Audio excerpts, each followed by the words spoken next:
प्रेम की बात समझते हैं, प्रेम की भाषा समझते हैं। प्रेम नहीं तो कुछ नहीं।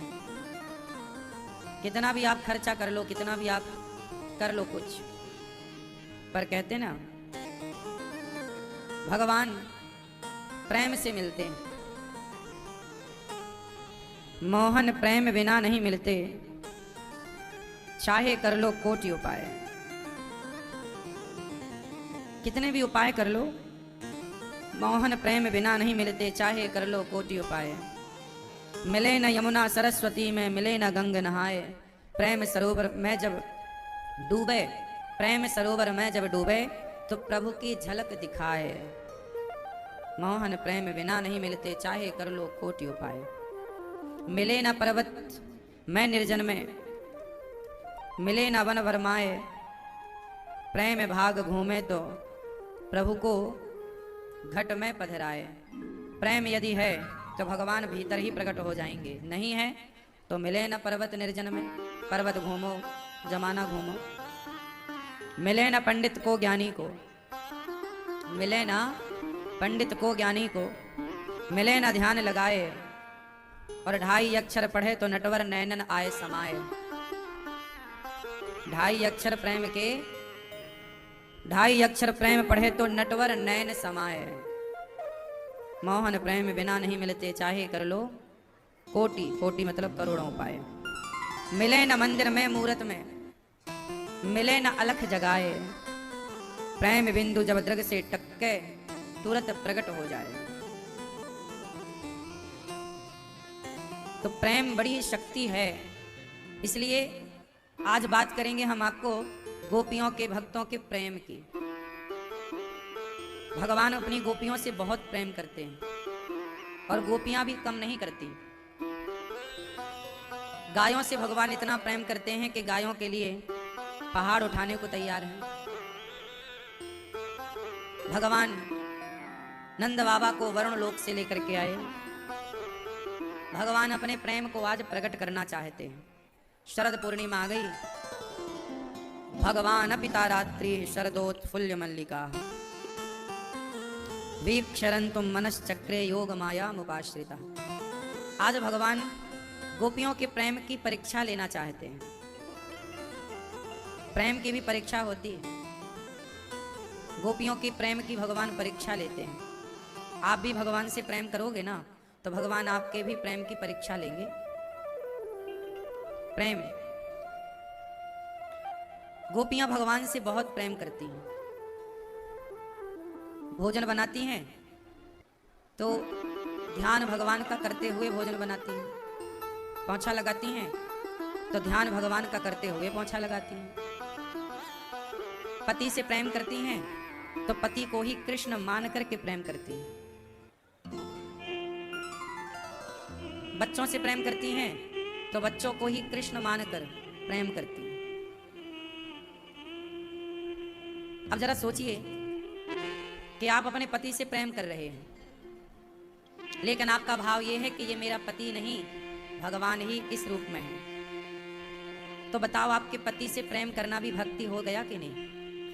बोलो। जब आपने ये भाव रख लिया कि ये पति नहीं, परमेश्वर है, और पुरुष भी यही भाव रख ले कि ये मेरी पत्नी नहीं, भगवान ही मोहिनी बन करके, मोहिनी अवतार लिया ना भगवान ने समुद्र मंथन के समय अमृत बांटने के लिए, सुंदर मोहिनी बने, तो ये मेरी पत्नी नहीं है, मोहिनी भगवान ही पत्नी के रूप में प्रेम करके मुझे सुख दे रहे हैं। काश हम गृहस्थों की इतनी सी मानसिकता बन जाती कि हम पत्नी और पति को भी भगवान के रूप में देखने लग जाते। और दृष्टि ही तो बदलनी है, कोई रसीद थोड़ी कटवानी है, पैसा थोड़ी जमा करना, सिर्फ भाव। भाव का भूखा हूं मैं, भाव ही एक सार है, और भाव से भजले मुझे तो भव से बेड़ा पार। गोपियां भगवान से प्रेम करती हैं। भगवान, गोपियों को भगवान मिले क्यों? क्यों मिले? क्योंकि गोपियां भगवान को प्राप्त करने के योग्य थीं। हमें क्यों नहीं मिल रहे हैं भगवान? क्योंकि हम भगवान को प्राप्त करने के योग्य नहीं हैं। कमी हम में है, भगवान में थोड़ी है। क्या कमी है? हम भगवान को महसूस कर ही नहीं पा रहे हैं। अच्छा ये बताओ, भगवान सर्वव्यापी है कि नहीं? भगवान सर्वव्यापी हैं, मतलब सर्वत्र है, हरि व्यापक, सर्वत्र समान, सब जगह भगवान है। तो सब जगह भगवान है तो सही, आप लोग ये बात जानते भी हैं, क्या आप भाव बना पाए? सब जगह ईश्वर है, क्या उस सब जगह के ईश्वर को महसूस कर पाए? बताओ, क्या महसूस हो पाया? नहीं। इसलिए हम भगवान से वंचित रह जाते हैं, क्योंकि हम जानते तो हैं कि भगवान सब जगह है, पर महसूस नहीं हो पाता। महसूस ना होने से हम खाली के खाली रह जाते हैं, कोरे के कोरे रह जाते हैं। लेकिन गोपियां ऐसी नहीं हैं हमारे जैसी। गोपियां महसूस करती हैं अपने पति में परमेश्वर को, गोपियां महसूस करती हैं अपने पुत्र में परमेश्वर को। गोपियां ऐसा मानती ही नहीं कि कृष्ण हमसे अलग हैं। गोपियां ऐसा नहीं मानती कि कृष्ण हमसे अलग है। गोपियां ये मानती हैं कि कृष्ण तो हमारे प्राण हैं। हम ये जो वायु खींच रहे हैं, ऑक्सीजन, ये भी वायु के रूप में कृष्ण ही हमारे भीतर प्रवेश कर रहे हैं। ये कृष्ण है। जब आप कण कण में उसकी व्यापकता को महसूस करने लग जाएंगे, हम ऑक्सीजन ले रहे हैं, सांस, गहरी सांस लीजिए सब। ये जो श्वास है, कौन है ये? 5 तत्व होते हैं, पृथ्वी, जल, वायु, अग्नि, आकाश, और इन 5 तत्वों से हम बने हैं। तो इन 5 तत्वों के रूप में है कौन? भगवान का फुल फॉर्म क्या होता है?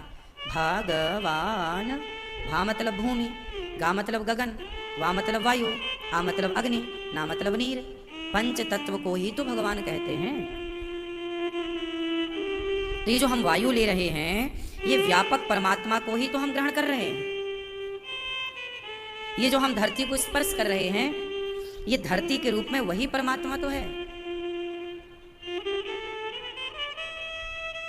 कोई भी आभूषण हो सोने का, चाहे वो नाक की लौंग हो सोने की, कान के बाले हो, माथे की बिंदिया हो, गले का हार हो, बाजूबंद हो, चूड़ी हो, सोने का कोई भी आभूषण हो, वो छोटा या बड़ा हो सकता है, उसके नाम अलग अलग हो सकते हैं, लेकिन हर आभूषण में समाया तो एक सोना ही है ना। नाक की जो लौंग है सोने की और माथे की बिंदिया है, दोनों का प्रयोग अलग अलग है, लेकिन दोनों में है समानता, सोना एक है। हाँ या ना? मिट्टी के बर्तन बहुत होते हैं, छोटा सा दिया होता है, बड़ा सा घड़ा होता है, मिट्टी के खिलौने होते हैं, माटी के तमाम चीज़ें बनाई जाती हैं बाजार में, लेकिन माटी के बर्तन तो अलग अलग दिख रहे हैं, सबके नाम भी अलग अलग हैं, सबके आकार भी अलग अलग हैं, लेकिन सब में एक ही तो माटी है। उसी तरह चींटी बहुत छोटी सी है, हाथी बहुत बड़ा है, आप स्त्रियां हैं, ये पुरुष है, ये बच्चे हैं, ये पेड़ है, पौधा है, नदी है, समुद्र है, नाम रूप बहुत हो रहे हैं, लेकिन सबके भीतर समाया कौन है? बोलो। एक ही ईश्वर की सत्ता तो है। जैसे एक ही सोना हर आभूषण में समाया है, उसी तरह चींटी के भीतर भी तो आत्मा है, हाथी के भीतर भी तो आत्मा है। वो चींटी आकार में भले छोटी है, पर है किसका रूप? भगवान का। हाथी आकार में बड़ा है, किसका रूप है? भगवान का। हम सब जान रहे हैं कि ईश्वर की व्यापकता कण कण में है, अभी तक हमने जाना। आओ अब जानने से थोड़ा आगे बढ़ते हैं। अब जान तो गए, अब थोड़ा मान लें, महसूस करें उस ईश्वर की व्यापकता को कि वो कण कण में समाया है। हम लोग केवल जान पाए, गोपियों ने महसूस किया, इसलिए गोपियों को भगवान मिल गए। प्रहलाद जी ने महसूस कर लिया, मिल गए। भगवान के मिलने में जरा देर नहीं लगती, कठिनाई मिलने की नहीं है। कठिनाई सिर्फ इतनी है कि हम उस ईश्वर की व्यापकता को महसूस कर ही नहीं पा रहे हैं। जैसे ये गुलाब है, आपको क्या दिखाई पड़ रहा है? बोलो। गुलाब दिख रहा है। गुलाब, अब देखो इसमें ईश्वर की व्यापकता कैसे है, मैं सिद्ध कर दूं कि इसमें ईश्वर की व्यापकता है। देखो ये गुलाब है, इसका रंग है लाल। अच्छा ये बताओ, ये जो गुलाब दिख रहा है आपको, क्या इसमें विराजमान समाई खुशबू दिखाई पड़ रही है? अब बताओ, हमने खुशबू ली कि नहीं? खुशबू है कि नहीं है? क्या आपको खुशबू नजर आई? गुलाब तो नजर आया, पर गुलाब की खुशबू नजर नहीं आई। नजर नहीं आई, इससे ये तो सिद्ध नहीं होता कि खुशबू है ही नहीं। बोलो, है ना? गुलाब है तो खुशबू भी होगी, है? तो गुलाब तो दिखाई पड़ता है, खुशबू दिखाई नहीं पड़ती। ईश्वर की व्यापकता इस खुशबू की तरह है, वो गुलाब में खुशबू बन के बैठा है।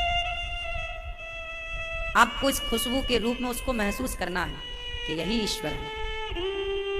अच्छा ये बताओ, इस गुलाब में रंग है लाल, खुशबू है, पूरा ये गुलाब है। अब बताओ कि आपको और कुछ नजर आ रहा है इसमें? क्या नजर आ रहा है बताओ? इसमें एक चीज और है जो आपको शायद नजर नहीं आ रहा, बताओ क्या? कांटा? नहीं, कांटा तो नहीं है इसमें। कहाँ कांटा? कहीं नहीं लग रहा है कांटा। क्या है इसमें? बताओ, आप क्या देख पा रहे हैं? उत्तर दो। देखो, जो आप देख पाते हैं ना, वो आप देख रहे हैं, लेकिन जो आप नहीं देख पा रहे हैं, मैं वो दिखाने की कोशिश कर रहा हूँ। गुरु का काम यही तो होता है कि जो आपको दिखाई आज तक पड़ा ही नहीं, वो आपको दिखा दे। यही काम है गुरु का, इसलिए गुरु बनाते हैं। आज मैं आपको गुलाब तो सबने देखा है, अब बताओ इसमें आपको क्या नजर आ रहा है? एक चीज है जो आपको नजर नहीं आ रही, पर है। क्या है? इसमें गुलाब के पुष्प में एक चीज होती है, हर फूल में होती है, लेकिन उसे ग्रहण करने के लिए ना हमें मधुमक्खी बनना पड़ेगा। अब बताओ, इस गुलाब में शहद है या नहीं? उत्तर दो। है? क्या आप देख पाए?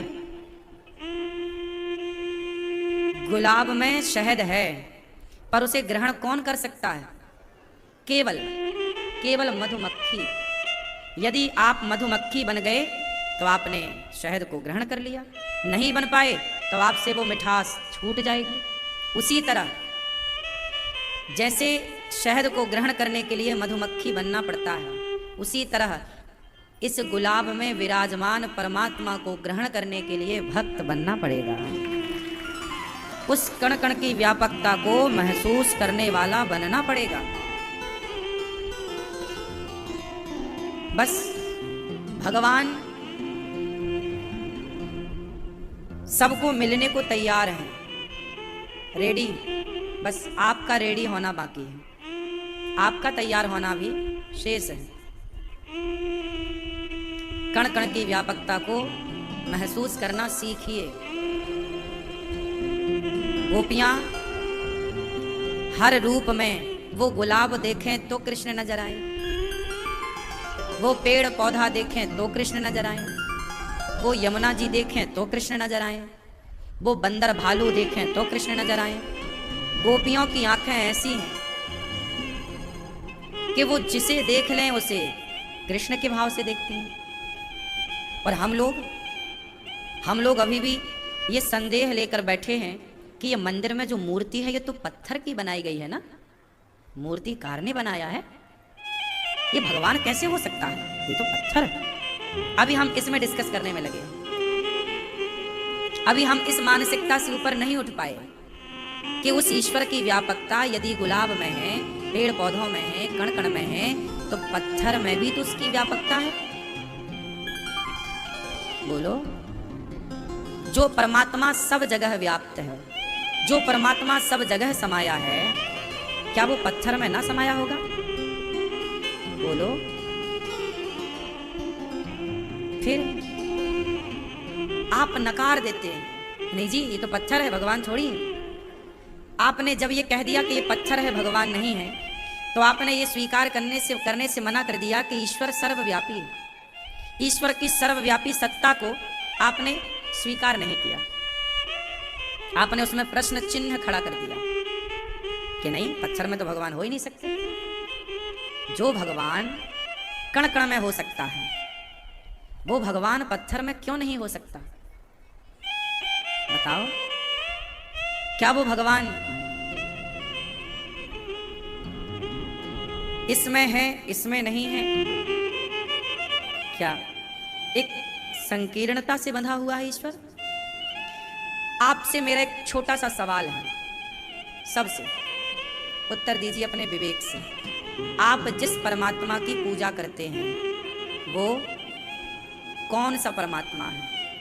वो जो कण कण में व्याप्त है वो, या एक सीमित दायरे में बंधा है वो? आप किस भगवान की पूजा करते हैं? बोलो।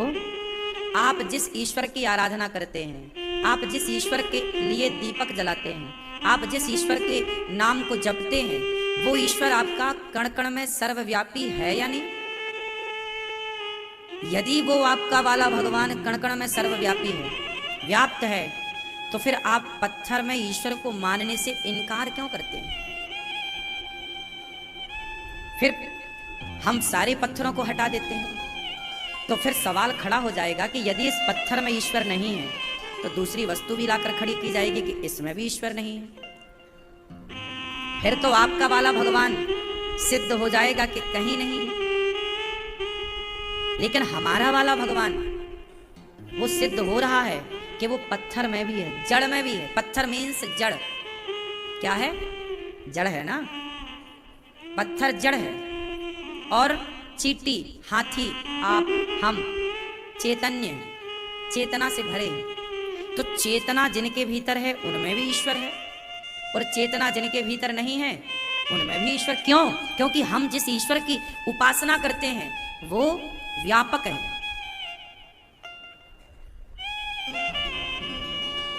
ईसाई जिस ईश्वर की उपासना करते हैं उनकी मान्यता है कि केवल यीशु ही भगवान है। मुसलमान जिस ईश्वर की उपासना करते हैं वो ये मानते हैं कि केवल अल्लाह ही ईश्वर है। लेकिन हम हिंदू, हम सनातनी जिस ईश्वर को मानते हैं, हम मानते हैं कि हमारा भगवान कण कण में जिसे आप देख रहे हैं वो ईश्वर ही है। लोगों ने अपने भगवान को एक सीमित दायरे में रखा है, हाँ या ना? लेकिन हम सनातनियों ने अपनी उपासना को एक सीमित बंधन में नहीं रखा। जो हमारी उपासना है वो व्यापक है। नदी है, समुद्र है, पेड़ हैं, पौधे हैं, पंच तत्व हैं, पृथ्वी, जल, वायु, अग्नि, आकाश। ये आकाश जो है यह भी ईश्वर है। ये जो बच्चा है यह भी ईश्वर है। इसलिए पहले आप ये डिसाइड कर लो कि आप जिस ईश्वर की उपासना कर रहे हैं वो कौन है, कण कण वाला है या नहीं। मेरा तो कण कण वाला है, गोपियों का कृष्ण तो कण कण वाला है, इसलिए वो अपने पति में भी परमात्मा का अनुभव कर पा रहे हैं। वो अपनी पत्नियों में भी, पत्नी में भी, भक्त लोग अपने पत्नी में भी परमात्मा का अनुभव कर पाते हैं। अपने पुत्र में भी ईश्वर का अनुभव कर पाते हैं। गुलाब में भी ईश्वर का अनुभव हम कर पाते हैं। तुलसी में भी हम ईश्वर का अनुभव कर पाते हैं। हम अपनी माँ में भी ईश्वर का अनुभव कर पाते हैं। अपने पिता में भी ईश्वर का अनुभव कर पाते हैं। आप भक्तों में भी ईश्वर का अनुभव कर पाते हैं। इसलिए प्रेम करिए भगवान से। गोपियों की तरह एक विस्तृत विचारधारा रखिए। विचारों को छोटा ना होने दीजिए कि नहीं जी यहाँ तो भगवान है ही नहीं। एक जगह आप मुझे खोज कर बताओ, एक स्थान मुझे खोज कर बताओ, एक वस्तु लाकर दिखाओ जिसमें आप ये दावा कर सकें कि इसमें ईश्वर नहीं। मैं आपको सिद्ध करके दिखाऊं कि इसमें भी ईश्वर है। गोपियां काम बहुत करती हैं। गोपियों की भक्ति आप लोगों की तरह नहीं है। आप लोगों की भक्ति कैसी है? आप कहते हैं जी हम तो माला जप रहे हैं, श्रीमन्नारायण श्रीमन्नारायण श्रीमन्नारायण। आप माला जपते हैं, आप कहते हैं कि माला जपना भक्ति है, आप कहते हैं मंदिर जाना भक्ति है, आप कहते हैं पूजा करना भक्ति है, आप कहते हैं पाठ करना भक्ति है। पर धन्य है गोपियां कि वो पति से प्रेम कर रही हैं और उन्होंने अपने पति के प्रेम को ही भक्ति बना लिया, क्योंकि पति में परमेश्वर को देख लिया। वो पोंछा लगा रही हैं घर में, झाड़ू लगा रही हैं, लेकिन उन्होंने इस मानसिकता से पोंछा झाड़ू लगाया, वो नाम जप रही हैं। अरे नाम नहीं जप रही हैं, पर ये बताओ क्या माँ बेटे का नाम जपती है? बोलो, क्या माँ बेटे का नाम जपती है? उत्तर दो, नहीं। क्या माँ बेटे का नाम जपती है? नहीं। बिना नाम जपे माँ हर क्षण किसके ध्यान में रहती है? बच्चे के, बेटे का। मेरा बेटा कहाँ है, कहाँ है, रो रहा क्या? तुरंत वो हर क्षण रोटी बनाएगी, पर ध्यान बच्चे का होगा, याद बच्चे की होगी, स्मरण बच्चे का। जरा सा रोया, उसे कोई सुने ना सुने, माँ सुन लेती है कि बच्चा रो रहा है। हाँ या ना? ये तो प्रैक्टिकल करती हो ना आप। माँ बच्चे का नाम नहीं जप रही है, लेकिन ध्यान कहाँ है? बोलो, बच्चे में।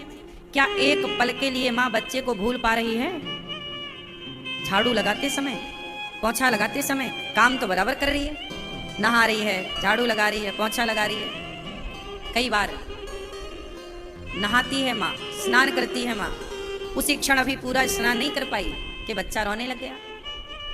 उसी क्षण वो उसी हाल में बच्चे की ओर भागती है। झाड़ू लगा रही थी कि बच्चा याद आया, झाड़ू छोड़ी बच्चे की ओर। नाम नहीं जपती माँ बच्चे का, पर ध्यान किसका है? बस यही करना है, लेकिन आप बस इतना ना कर पाए, बाकी आपने सब कुछ किया। भगवान का नाम गोपियां नहीं जपती, नाम उनका लिया जाता है जिन्हें हम भूल जाते हैं। माँ बच्चे का नाम नहीं लेती, पर याद बच्चे की 24 घंटे। सोते सोते भी माँ, बच्चा जरा सोते में जरा किया कि तुरंत माँ हाथ ठोकने लग जाती है। मतलब सोते समय भी वो बच्चे के प्रति सजग होती है। सही है? सोते समय वो गहरी नींद में है माँ, पर बच्चे के लिए बिल्कुल सजग है। हाँ या ना? जितनी सजगता बच्चे के लिए आपने बना ली है, सच बताओ क्या इतनी सजगता भगवान के लिए सारी जिंदगी में बन पाई? नहीं, नहीं बन पाई। भक्ति को आप लोगों ने नाम ही अलग दे दिया। आप माला जपने को भक्ति समझ रहे हैं, आप नाम जपने को भक्ति समझ रहे हैं। नाम जप बुरा नहीं है, करना चाहिए। मैं खुद नाम जप करता हूं और आपसे भी कहता हूं करो, लेकिन मैं आपको उस नाम जप से ऊपर की स्थिति पर ले जाना चाहता हूं, उससे ऊपर एक कदम आगे। नाम जप पहली सीढ़ी है। हम सारी जिंदगी कक्षा 5वीं में तो नहीं रहेंगे ना, 6वीं में भी तो जाना होगा, 7वीं में तो जाना पड़ेगा। कि सारी जिंदगी तुम 5वीं पढ़ोगे? 6वीं में भी तो जाओ, आगे भी तो बढ़ो। उसी तरह भक्ति की कक्षा में आगे भी तो जाओ। सारी जिंदगी नाम ही जपते रहोगे? उस नाम जप से भी आगे एक सीढ़ी है, उस तक तो पहुंचो, उसका भी तो अनुभव करो। आप लोग पता नहीं अनुभव करते हैं कि नहीं करते। मैं जो कह रहा हूं, मैं अनुभव करके ही कह रहा हूं। ये बातें कह भी वही सकता है जो अनुभव करता है, वरना ये बातें कहीं भी नहीं जा सकती। आदमी तो बस नाम जप को ही भक्ति मानता है, उसको लगता है नाम जप रहे भक्ति हो रही है। ये नाम जप तो पहली सीढ़ी है, पहली है। आगे की सीढ़ी क्या है? वही सजगता जो एक माँ के अंदर है, कि माँ कर रही है काम, पर याद बच्चे की। उसी तरह आप खूब पैसे कमाओ, खूब बिजनेस करो, परिवार के साथ रहो, हंसो, मुस्कुराओ, नाचो, गाओ, पर हर क्षण याद भगवान की रहे। श्रीमन नारायण, श्रीमन नारायण। अपने आप को अहरनिश, जैसे लक्ष्मी जी भगवान के पांव दबाती, सदा दबाती रहती हैं, ऐसे हमारे संतों ने एक बात कही ना। आपने एक लाइन सुनी होगी एक भजन की, मैं केवल वो लाइन आपको याद दिला दूं। तू अकेला नाही प्यारे, राम तेरे साथ। ये लाइन एक मंत्र है, सूत्र है। तू अकेला, आप अपने को कभी अकेला मत समझिए। यदि आप अपने को अकेला समझते हैं तो आप फिर गलत चले गए। आपने खुद को अकेला मान लिया, मतलब आपने ये मान लिया कि ईश्वर कण कण में व्याप्त नहीं। आप जब ये मानते हैं कि हमारे साथ परमात्मा है, मैं अकेला नहीं हूं, हर जगह ईश्वर है, तो मैं इस हर जगह की व्यापकता को महसूस कर पाया, तब तो मैंने कहा कि मैं अकेला नहीं हूं। आप कहते हैं जी हम अकेले हैं, इसलिए हम डिप्रेशन में हैं। आज लोगों को परेशान कौन कर रहा है? अकेलापन। आज लोगों को परेशान कौन कर रहा है? अकेलापन। लोग अकेले, ना कोई बोलने वाला, ना बतलाने वाला, ना हंसने वाला, ना। लोग कहते हैं कोई नहीं है, हम अकेले नहीं। बूढ़े बूढ़े लोग रो रहे हैं, महाराज जी हम अकेले हो गए, बच्चों ने साथ छोड़ दिया, हम अकेले हो गए। अकेलापन खलता है, परेशान करता है। आप बूढ़े हो गए, पर सारी जिंदगी में आप इतनी सी बात ना समझ पाए कि जो परमात्मा कण कण में व्याप्त है, सर्वत्र है, उस सर्वत्र रहते परमात्मा के होते हुए आप अकेले कैसे हो सकते हैं? क्यों नहीं महसूस किया आपने अपने इर्द गिर्द आसपास उस ईश्वर को? बेटे ने साथ छोड़ दिया तो आपको लगा हम अकेले हो गए, लेकिन आपने सारी जिंदगी में ये अनुभव नहीं किया कि भगवान हमारे साथ है। तू अकेला ना ही प्यारे, राम तेरे साथ है। आपने क्यों ये महसूस नहीं किया कि हमारे साथ ईश्वर हैं, हम अकेले तो हैं ही नहीं। हर क्षण हर पल हमारे साथ भगवान है। जो व्यक्ति डरता है वो इसलिए डरता है क्योंकि वो ये मानता है कि मैं अकेला हूँ। जो व्यक्ति नहीं डरता वो इसलिए नहीं डरता क्योंकि उसे विश्वास है कि मेरे साथ कोई हो ना हो, भगवान मेरे साथ। मैं सो रहा हूँ तो भी मैं अकेला नहीं सो रहा हूँ, भगवान मेरे साथ है। मैं जा रहा हूँ तो अकेला नहीं, भगवान मेरे साथ है। आप ऐसी मानसिकता बनाए ही नहीं। आपने कभी इस मानसिकता को फॉलो किया ही नहीं, इस विचारधारा को। जब आप मानते ही नहीं कि भगवान आपके साथ है, तो फिर भगवान क्यों आप पर कृपा करेंगे? क्यों आपको दर्शन देंगे? क्यों आपको स्वीकार करेंगे? पर गोपियां ऐसा मानती हैं। जब उद्धव जी आए गोपियों को समझाने, सुनो रोती क्यों? भगवान तो कण कण में है, वो तो, उसके लिए क्या रोना? तुम्हें छोड़कर गया है तो मथुरा ही तो गए हैं काम करने। तब गोपियां हंस पड़ी। उद्धव जी बोले क्यों हंस रही हो? बोले उद्धव ये बात तुमसे किसने कही कि कृष्ण हमें छोड़कर चले गए? अरे तो फिर तुम रो क्यों रही हो? हम रो रही हैं उद्धव अपने सुख के लिए, अपने कृष्ण की याद में। लेकिन जो तुम कह रहे हो ना कि हमें छोड़कर चले गए हैं, तुम गलत कह रहे हो। कृष्ण तो हमें कभी छोड़ ही नहीं सकते। अब उद्धव तुम ही बताओ, अभी तुमने ही तो कहा कि वो कृष्ण कण कण में है, तो क्या कण कण हमें छोड़कर चला गया? तुम कह रहे हो कि ध्यान लगाओ, आंखें बंद करो, कृष्ण का ध्यान करो। ध्यान वो करें जिनके हृदय में कृष्ण नहीं, जो कृष्ण को महसूस नहीं कर रहे हैं, तो वो ध्यान से महसूस करें। लेकिन हम तो ये जानती हैं कि हमारे साथ कृष्ण है, हमें छोड़कर कभी जा ही नहीं सकते। उद्धव जी बोले अच्छा तुम्हारे पास कृष्ण है? हाँ है। उद्धव जी बोले तो हमें क्यों नजर नहीं आ रहे हैं? हम तो मथुरा में छोड़ के आए हैं उनको, तुम कह रही हो कि वृंदावन में कृष्ण है। उद्धव ज्ञानी हैं, वेद पुराण पढ़े हैं, जानते सब हैं, पर जितना गोपियां मानती हैं, भाव में रखती हैं, वो उद्धव भी नहीं रखते। तब उद्धव जैसे ज्ञानी को गोपियों ने क्या किया? अपने बगल में बैठे हुए कृष्ण का दर्शन कराया।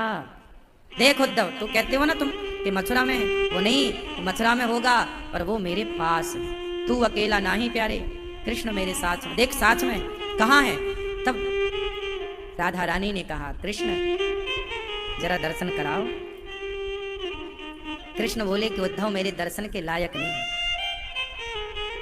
फिर कैसे काम बने, कैसे दर्शन हो ऐसे? बोले तुम अपने पांव की धूल।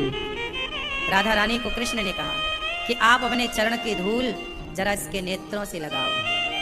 तब इसकी आंखों के वह पट खुलेंगे जिस पट से, जिस द्वार से मैं दिखता हूं। अभी आंखों की वो मलिनता मिटी ही नहीं।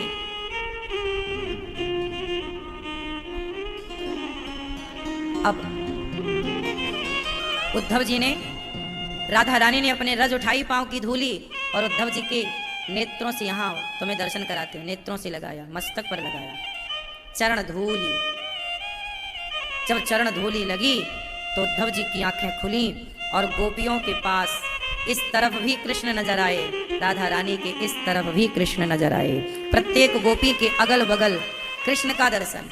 उद्धव जी हक्का बक्का रह गए कि मैं तो मथुरा छोड़ के आया हूं, उन्होंने तो खुद कहा था कि ये पत्र ले जाकर गोपियों को देना, वो रोती हैं पर आप तो यहां बैठे। भगवान बोले, उद्धव, गोपियों के जैसा प्रेम करने वाला कोई हो तो क्या मैं ऐसे प्रेमी गोपियों को पल भर के लिए छोड़ सकता हूं? नहीं। तो उद्धव जी ने कहा, प्रभु फिर ये गोपियां रो क्यों रही थीं?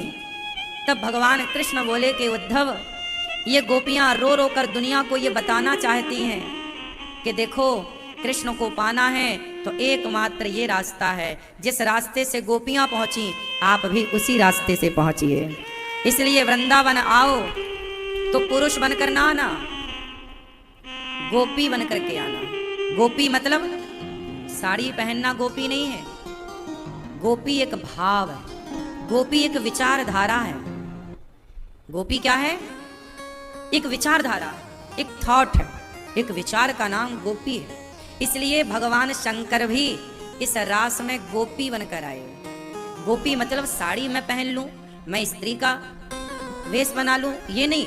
गोपियों की तरह मेरे भीतर प्रेम हो जाए, गोपियों के भीतर मैं कृष्ण को कण कण में महसूस करने लग जाऊं, उस करने लग जाऊं महसूस कृष्ण को, इस विचारधारा का नाम गोपी है। आज तक लोग समझ ही नहीं पाए कि गोपी क्या है। भगवान ने रास रचाए, लोग जान ही नहीं पाए कि ये रास क्या है। रास का लोगों ने अर्थ ही गलत कर लिया। लोगों ने कह दिया कि तुम करो तो रास लीला, हम करें तो कैरेक्टर ढीला। लोगों ने रास लीला को कैरेक्टर ढीला से जोड़ दिया।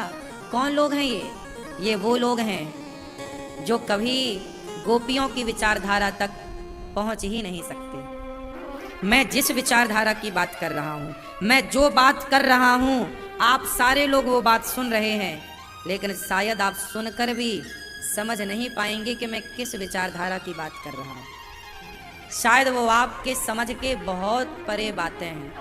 इतना कठिन है इन बातों को समझ पाना। मैंने बड़े सरल तरीके से समझाया है आपको, लेकिन आप इस विचारधारा तक कब पहुंचेंगे, आप लोग मुझे तारीख नोट करा दीजिएगा। आपने सुन तो लिया, लेकिन जैसे यहां से उठेंगे, धूल झड़ाएंगे, वैसे ये ज्ञान भी झड़ जाएगा। इस ज्ञान को ग्रहण करने की अभी आप लोगों के भीतर पात्रता ही नहीं है। हमने बता जरूर दिया है, पर अभी आप लोगों की पात्रता ना होने से आप जानकर भी, सुनकर भी इस विचारधारा को ज्यादा दिन स्मरण नहीं रख सकते, क्योंकि अभी पात्रता नहीं है, अभी कच्चापन है, हम कच्चे हैं। जब आप थोड़ा पक जाएंगे, सत्संग करते करते करते मैच्योर हो जाएंगे, सत्संग जब भगवान की भूख जाग जाएगी। सिंपल। रोटी भोजन अच्छा कब लगता है? बोलो। जब भूख हो तो भोजन अच्छा लगता है, जब प्यास हो तो पानी अच्छा लगता है। उसी प्रकार जब भगवान को पाने की भूख होगी, तब आपको गोपियों की विचारधारा अच्छी लगेगी, तब आप गोपी बनने की ओर बढ़ेंगे। गोपी मतलब स्त्री नहीं, लड़की नहीं, रास मतलब भोग विलास नहीं। गोपी मतलब वो गोपी बनने के लिए शंकर जी लालायित हो गए, क्योंकि शंकर जी पात्र हैं, योग्य हैं। उस प्रेम को धारण करने की योग्यता शिव जी में है, इसलिए वो क्या बन गए? गोपी। देखो, गोपी इतनी ऊंची विचारधारा का नाम गोपी है कि शिव जी तरस रहे हैं गोपी बनने को, और हम लोग कहां भी गोपियों की विचारधारा तक पहुंचे हैं। इस जन्म में पहुंच पाएंगे ये भी संभव नहीं है, लेकिन मुझे विश्वास है कि यदि आप गोपियों की विचारधारा की ओर बढ़े तो भगवान बार बार जैसे सुनार लोहार बार बार लोहे में चोट मार मार के उसे एक आकार दे ही देता है, उसी तरह हम भगवान से कहें कि हे प्रभु हमारा इस धरती पे बार बार जन्म हो। क्यों? हे प्रभु मेरा इस धरती पे तब तक जन्म हो, तब तक मैं तड़पता रहूं, तरसता रहूं आपके लिए, जब तक आप मुझे अपनी गोपी बनाकर अपने हृदय से ना लगा लो। जब तक मुझे आप अपनी गोपी बनाकर अपने हृदय से ना लगा लो, तब तक मुझे पक्का बनाते रहना। उसके लिए बार बार आप मुझे इस धरती पर जन्म देना, पर अपनी भक्ति देकर के ही भेजना हर बार, अपना प्रेम देकर के ही भेजना हर बार, क्योंकि यदि प्रेम देकर नहीं भेजेंगे तो फिर हम भटक जाएंगे। हम बार बार इस धरती पे आने को तैयार हैं, पर भगवान के बनकर आने को तैयार हैं, संसार के लिए आने को तैयार नहीं।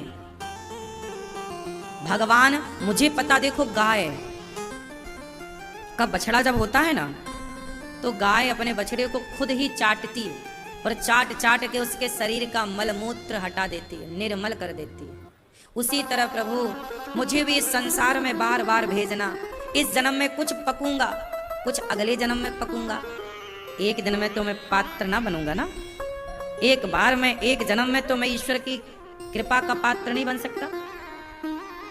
एक जन्म में मैं ईश्वर के योग्य बन जाऊं, ये भी तो पॉसिबल नहीं है। इसलिए प्रभु मुझे करोड़ों बार इस धरती पर भेजिएगा, तब तक भेजिएगा जब तक आपके योग्य मैं पूर्ण रूप से ना हो जाऊं। आप अपने योग्य बनाइए। आप ही मेरी, जैसे गाय ही बछड़े को चाट चाट के ठीक करती, ऐसे आप ही मुझे, मेरी कमियों को मैं दूर नहीं कर सकती या कर सकता। मेरी कमियों को प्रभु आप दूर कीजिए, मेरे अपराधों को आप दूर कीजिए, मेरी अयोग्यता को आप नष्ट कीजिए, मेरे भीतर के काम, क्रोध, लोभ, बुराइयों को आप नष्ट कीजिए। मैंने तो बहुत कोशिश करी करने की कि सब खत्म करूं बुराई भीतर की, पर मेरे से नहीं हो पाई, मैं हार गया।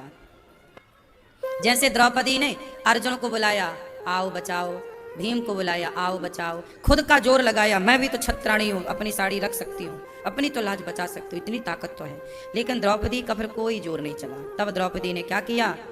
अर्जुन के बल से, अपने बल से उबर करके, अब हाथ उठा करके, किसके बल से? अब आपका बल है। सुनहरी मैंने निर्बल के बल राम। निर्बल का बल कौन है? बोलो, निर्बल का बल कौन? भगवान कृष्ण राम। जब द्रौपदी निर्बल होकर पुकारती हैं, तब द्रौपदी का बल बनते हैं भगवान, और भगवान ही उनकी लाज बचाते हैं। बस आप भी द्रौपदी की तरह निर्बल होकर, प्रभु मैंने अपना तो जोर लगा लिया, पर मैं अपने भीतर की बुराइयां नष्ट ना कर पाया, अब आप ही हमारी लाज बचाओ, इन बुराइयों से पिंड छुड़ाओ और आप अपने लायक हमें बना लो। जैसा आप चाहते हैं हम अपने आप को समर्पित करते हैं, आप बनाओ। मूर्तिकार पत्थर का चयन करता है, ठोकता है पत्थर को, कच्चा है हटा देता है, दूसरा पत्थर देखता है, हाँ अच्छा मजबूत है, उसे लाता है। और मूर्तिकार अपने हिसाब की मूर्ति उकेरता है। उकेरता मीन्स बनाता है। ये वो पत्थर डिसाइड नहीं करता कि तुम मुझे शंकर बनाओ कि राम बनाओ। पत्थर तो है, अब उस पत्थर से चाहे कृष्ण बना दो, चाहे राम बना दो, चाहे शंकर जी बना दो। ये डिसाइड कौन करता है? पत्थर के मूर्तिकार। बोलो बोलो बोलो, मूर्तिकार। मूर्तिकार ही डिसाइड करता है कि इनकी आंखें कैसी बनाऊं। उसकी ही कल्पना होती है कि इनकी आंखें कैसी हों, इनके होंठ कैसे हों, इनके गाल कैसे हों, इनकी मुस्कान कैसी हो, और मूर्तिकार अपने हिसाब की एक मूर्ति बना करके उस पत्थर की मूर्ति तैयार कर देता है। पत्थर कभी मूर्तिकार से नहीं कहता कि नहीं हमें यहाँ मत मारो, यहाँ मत हथौड़ी चलाओ, यहाँ मत छैनी चलाओ। पत्थर तो समर्पण कर देता है मूर्तिकार में। ऐसे मैं वो पत्थर हूँ जिसने भगवान के चरणों में समर्पण करके प्रभु आपको समर्पित कर दिया। अब जैसा आपको बनाना है इस पत्थर को आप बना दीजिए। कैसे बनाना है, क्या बनाना है, अच्छा बनाना है, बुरा बनाना है, अपने योग्य बनाना है, अपने योग्य नहीं बनाना। मैं पत्थर बन करके आपके चरणों में पड़ गया। अब इस पत्थर को आप तराश दीजिए, क्योंकि पत्थर स्वयं को तो ना तराशेगा, पत्थर स्वयं से तो ना मूर्ति प्रकट कर लेगा, करेगा तो मूर्तिकार। तो हम बन जाएं पत्थर और अपने कन्हैया को मूर्तिकार बना दो। प्रभु ये रहा पत्थर, सौंप दो, अब सौंप दिया इस जीवन का सब भार तुम्हारे हाथों में है, जीत तुम्हारे हाथों में है, हार तुम्हारे। तुम्हें सौंपता हूँ अमानत तुम्हारी, तुम्हें सौंपता हूँ अमानत तुम्हारी। कृपा की न होती जो आदत तुम्हारी, तो सुनी रहती अदालत तुम्हारी। कृपा की न होती जो आदत तुम्हारी, तो सुनी रहती। तुम बड़े दयालु हो प्रभु, हम जैसे पापियों को भी आप स्वीकार कर लेते हैं, इससे बड़ी दयालुता आपकी क्या हो। हे नाथ, जैसे गोपियों के संग आपने रास रचाकर गोपियों के जीवन को कृतार्थ कर दिया, आपने उन्हें स्वीकार कर लिया। इस दास को भी प्रभु कभी स्वीकार करिए। माना कि हम अधम हैं, पापी हैं, नीच हैं, माना कि हम आपके योग्य नहीं हैं, हमें तो पता है कि हम आपके योग्य नहीं हैं, पर आप में तो इतनी क्षमता है कि आप हमें अपने योग्य बना सकते हैं। इसलिए नाथ, आप हमें अपना योग्य बना लीजिए। हमें नहीं पता कि आपकी पसंद क्या है, आपको कैसे भक्त चाहिए, हमें तो ये भी ज्ञान नहीं है कि भगवान को भक्त कैसे चाहिए। तो प्रभु जैसे चाहिए वैसा आप हमें बना लो। हम नहीं बन सकते वैसे जैसे आपको चाहिए, हम नहीं बना सकते खुद को वैसा जैसा आपको चाहिए, पर आप तो बना सकते हैं। आपने तो अजामिल को भी अपने योग्य बना लिया, आपने तो गणिका को भी अपने योग्य बना लिया, आपने तो पूतना को भी अपने योग्य बना लिया, तो फिर हमें भी प्रभु अपने योग्य बना लो। हमने क्या बिगाड़ा है, हम पर भी करुणा कीजिए, हम पर भी दया कीजिए। हे प्रभु, हम पतितों पर भी दया कीजिए। गोपियों के पास उद्धव जी आए, अगल बगल में दर्शन करा दिया कृष्ण का।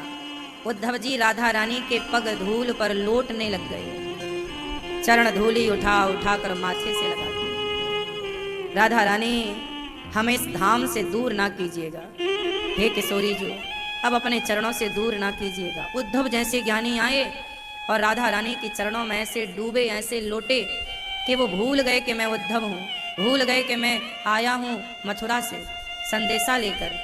वो सब भूल कर राधा राधा कृष्ण कृष्ण जपने लग गए, अपने इर्द गिर्द आसपास कृष्ण को महसूस करने लगे। ऐसी गोपियां आज श्री कृष्ण ने जब बांसुरी बजाई, निशम्य गीतम तदनंग वर्धनम ब्रजश्रियः कृष्ण गृहीत मानसा आजग्मुरन्योन्यमलक्षितोद्यमाः सयत्र कांतो जबलोल कुंडलाः। निशम्य गीतम, आज भगवान ने गोपियों को एक गीत गा करके पुकारा, क्लीम बीज मंत्र छोड़ा। गोपियां काम कर रही थी, गाय धो रही, झाड़ू लगा रही, पोछा लगा रही, काम पूरा कर रही हैं, पर वो वैसे ही जैसे एक माँ काम करते हुए बच्चे का ध्यान करती, उसी तरह काम सारा करती, कृष्ण का चिंतन। आज तो कन्हैया ने बुला लिया। जब आप हर समय परमात्मा का चिंतन करेंगे तो भगवान फिर आपको अपनी ओर बुलाएंगे, आओ अब हम तुम्हें स्वीकार कर रहे हैं। जब बांसुरी जाई श्याम सुंदर ने, तो गोपियां खिंची हुई दौड़ी चली आई, कृष्ण कृष्ण। जब आई सारी गोपियां, दुहंत्यो भी अयो काश्चित दोहम हित्वा समुत्सुका। सारा काम धाम छोड़कर जब गोपियां दौड़ी तो श्री कृष्ण की ओर जब भागी, भगवान ने कहा, कहो गोपियों क्यों आई हो, क्या हेतु है यहाँ आने का। गोपियों ने कहा, प्रभु आपने तो बुलाया, हम चली आई। भगवान बोले, हमने कब बुलाया, हम तो अपनी बांसुरी बजा रहे थे। प्रभु आपने बुलाया है, नाम ले लेकर बुला रहे हैं, राधा ललिता, विशाखा, चंपकलता, तुंग विद्या, सुदेवी, आओ। सारी गोपियां जब आईं, कृष्ण कहते हैं स्वागतम वो महाभागा प्रियम किम करवाणी वह। स्वागतम वो महाभागा प्रियम किम, क्या प्रिय करूं आपके लिए, स्वागत है आपका हे महाभाग गोपियों। गोपियों को भगवान ने महाभाग कहा। महाभाग जानते हैं कौन होता है? जो भगवान का विशेष हो, भगवान उसे महाभाग कहते हैं। विशेष, गोपियां विशेष हैं। इसलिए वृंदावन में लोग आते हैं ना, तो गोपी भाव पाने के लिए आते हैं, गोपियों के प्रेम को पाने के लिए आते हैं। वृंदावन में कोई पुरुष नहीं रहता। वृंदावन में तो गोपियां रहती हैं। यहां एक ही पुरुष है, कृष्ण, बाकी सब गोपियां। यहां पुरुष बनकर नहीं है प्रवेश। यहां हनुमान जी भी आते हैं ना तो गोपी बनकर, नारद जी भी आते हैं तो गोपी बनकर, शंकर जी आज भी गोपेश्वर महादेव बनकर के बैठे हैं। इसलिए इस वृंदावन में एक बार मीराबाई आई। मीराबाई जब आई तो एक संत जी की बड़ी ख्याति थी वृंदावन में। तो मीरा जी संत जी से मिलने चली गई। यमुना के तट पर उनकी कुटिया थी। पहुंच गई मीरा, बाबा बाबा दर्शन दो। तो बाबा के शिष्यों ने कहा, बाबा मीराबाई आई है आपसे मिलने। तो वो साधु बोले कि मैं किसी महिला से नहीं मिलता, मैं ब्रह्मचारी साधु हूं, मैं किसी स्त्री का दर्शन नहीं करता, मैं पुरुष हूं, वो स्त्री। चेलों ने आकर बताया बाहर कुटिया पर, और कुटिया में अंदर बाबा थे, बाहर मीरा थे। अंदर की आवाज मीरा सुन रही थी बाबा की, साधु की, और मीरा की आवाज साधु सुन रही थी। तो चेले ने आकर बोला कि हमारे गुरुजी, हमारे साधु जी किसी महिला से नहीं मिलते, वो महिलाओं से नहीं मिलते। तो मीराबाई ने पूछा कि क्या तुम्हारे साधु जी पुरुष हैं क्या, तुम्हारे बाबा जी पुरुष हैं क्या? आवाज तो मीरा की जा ही रही थी। चेला ने जाके फिर गुरुजी से पूछा कि मीरा पूछ रही है कि क्या आप पुरुष हैं? तो बाबा जी ने कहा हम पुरुष हैं इसलिए तो स्त्रियों से नहीं मिलते। चेला ने आकर बोला मीरा हमारे गुरुजी पुरुष हैं इसलिए स्त्रियों से नहीं मिलते, ब्रह्मचारी हैं, साधु हैं। मीरा जोर जोर से हंसने लग गई। वाह रे बाबा, मैंने तो सुना था कि इस वृंदावन में एक ही पुरुष रहता है जिसका नाम कृष्ण है, तो दूसरा पुरुष कब से आ गया रे इस वृंदावन में? तो दूसरा पुरुष कब से आ गया? ये बात जब मीरा ने कही तो बाबा ने सुनी, और जैसी साधु ने सुनी तो साधु कुटिया से निकलकर मीरा के चरणों में गिर पड़े कि तुम कौन हो देवी? इस विचारधारा को, इस श्रेष्ठ उत्तम विचारों को रखने वाली देवी तुम कौन हो? मैं कृष्ण की दासी हूं बाबा।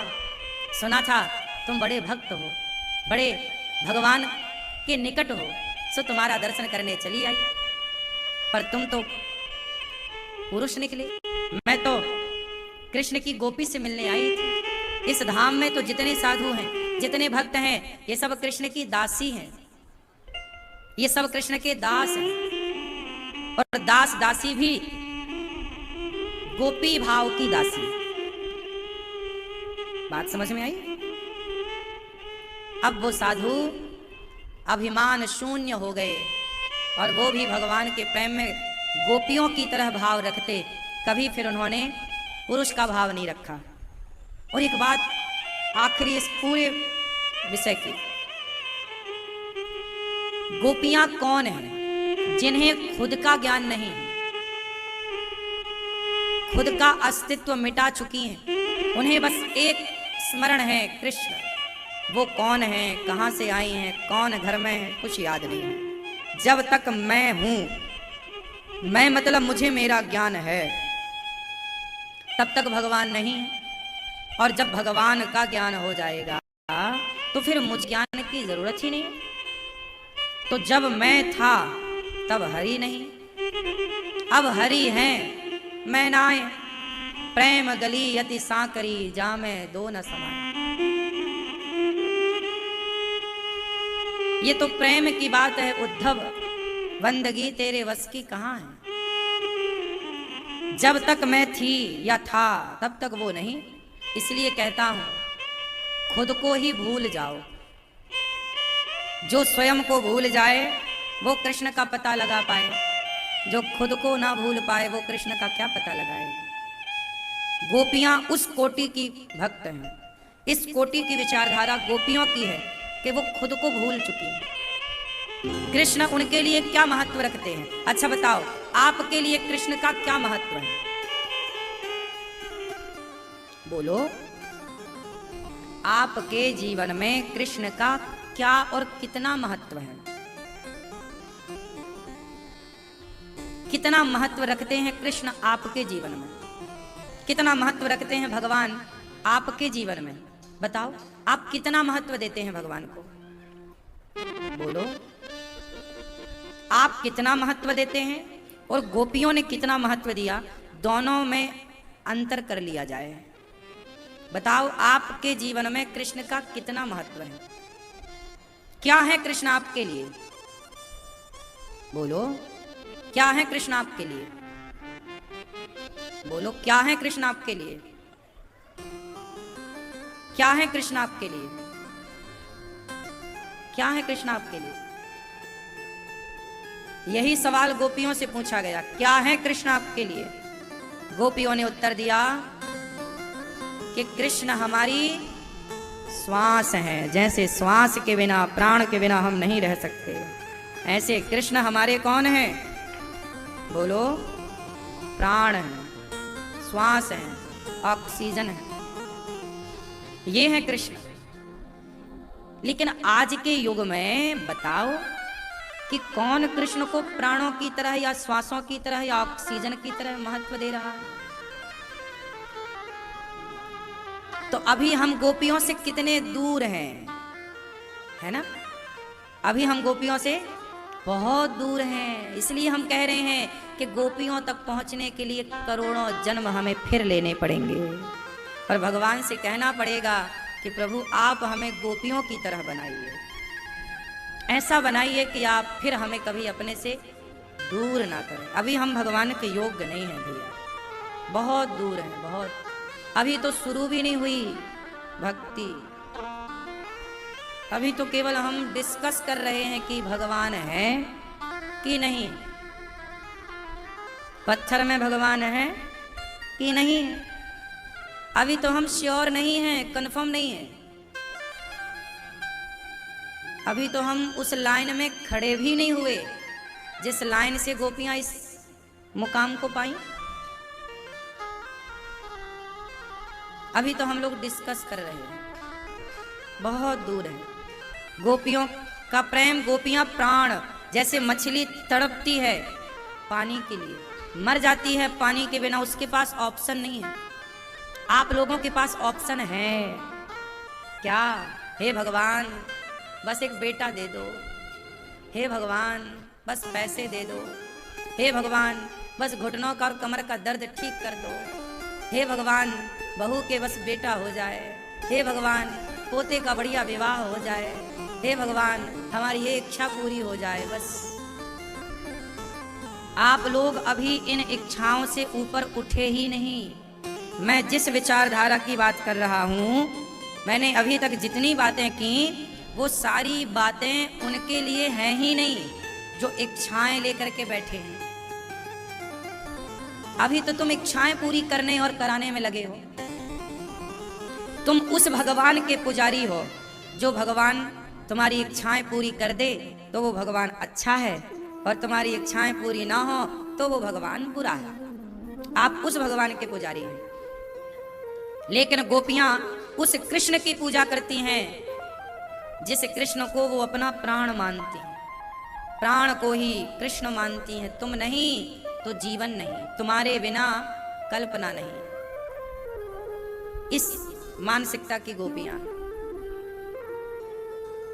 इसलिए तो कहती हैं हे कृष्ण तेरे बिना भी क्या जीना। ओ मोहन रे तेरे बिना भी क्या जीना। फूलों में कलियों में सपनों की गलियों में तेरे बिना कुछ कहीं ना। तेरे बिना भी क्या जीना। ओ मोहन रे तेरे बिना भी क्या जीना। गोपियां कृष्ण के बिना जी नहीं सकती, रह नहीं सकती। हर क्षण कृष्ण, हर पल कृष्ण। यही है भक्त की आखिरी सीढ़ी। गोपी मतलब भक्तों में आखिरी सीढ़ी क्या है? भक्ति की अंतिम सीढ़ी क्या है? भक्ति की पहली सीढ़ी है नाम जपना, कृष्ण कृष्ण कृष्ण कृष्ण राधे राधे राधे। ये पहली सीढ़ी।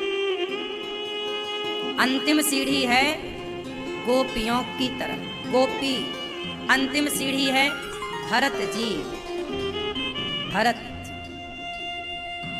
भरत के ही आदर्श को गोपियों ने फॉलो किया। भरत जी, राम के भाई भरत। प्रेम की सीमा क्या हो सकती है? प्रेम क्या हो सकता है? भैया भरत जानते। प्रेम की चरम सीमा क्या है? प्रेम की पराकाष्ठा क्या है?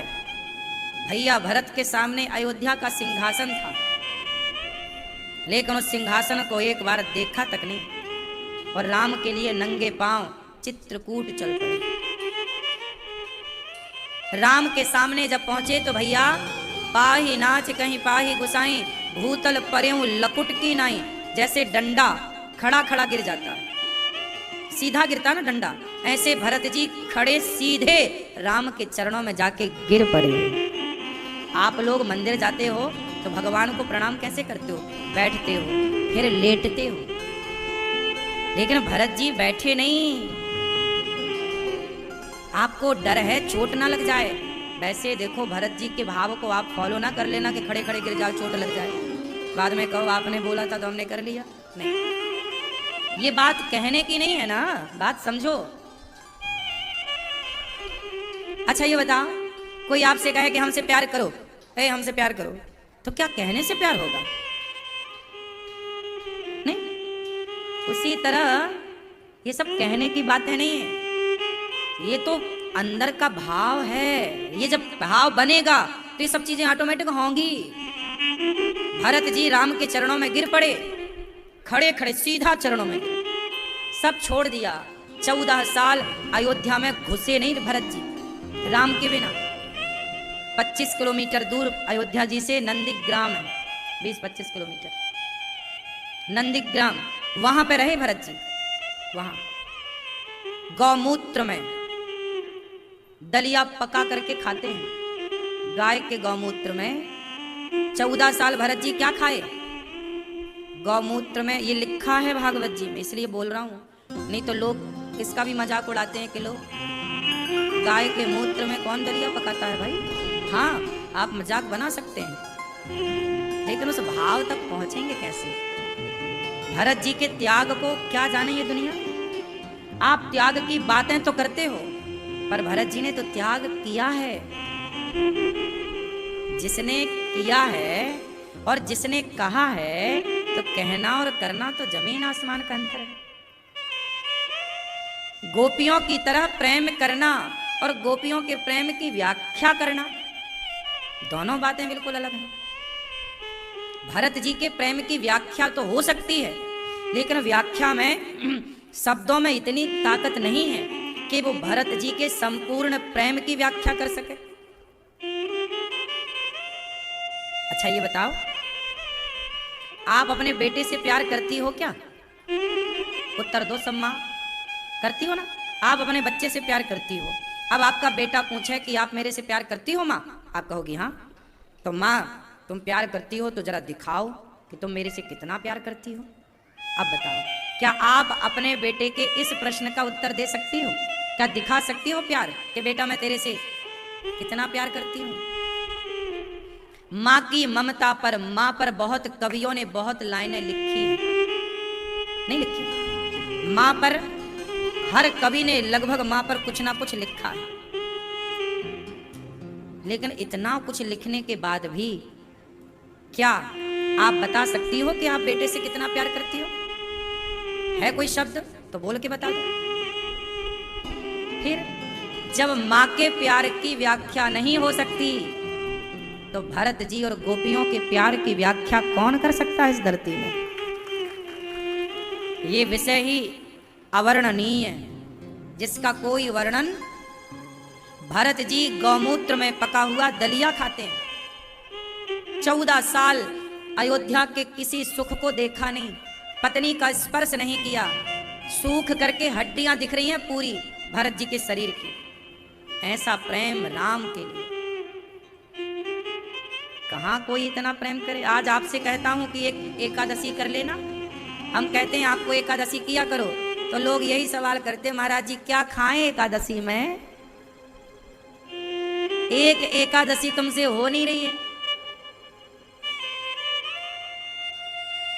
हम मंत्र दिए मैया को, महाराज गुरु मंत्र दे दो, हाँ मैया ले लो।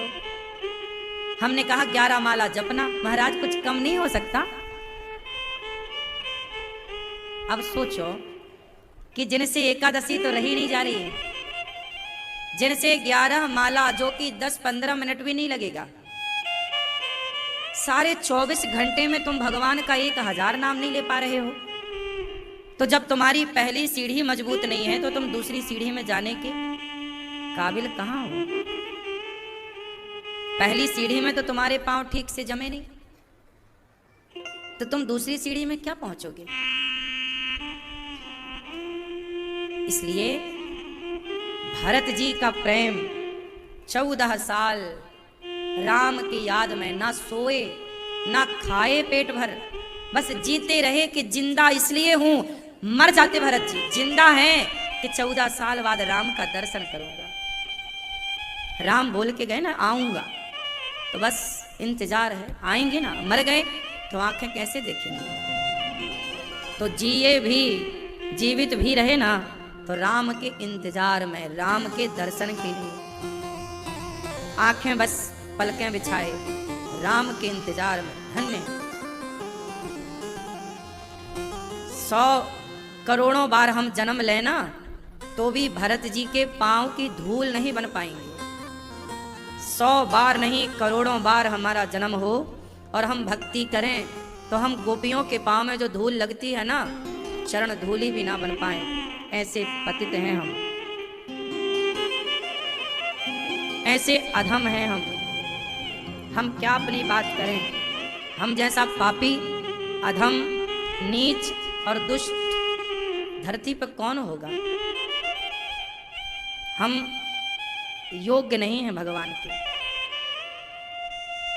भरत जी जिंदा हैं तो केवल राम के लिए, और हम लोग जिंदा हैं तो बस अपने काम के लिए। हम लोग भगवान से भी अपना काम करवाना चाहते हैं, भगवान ये दे दो, ये दे दो, ये और मिल जाए तो मजा आ जाए। भगवान से सब कोई चाहता है, पर भरत जी ने भगवान से कुछ ना चाहा, भरत जी ने भगवान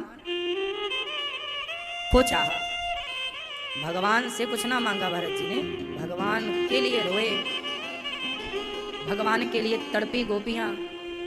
तब जाकर के भगवान ने गोपियों को बुलाया और गोपियों के संग भगवान रास रचाए। 14 वर्ष बाद जब राम जी वनवास से आए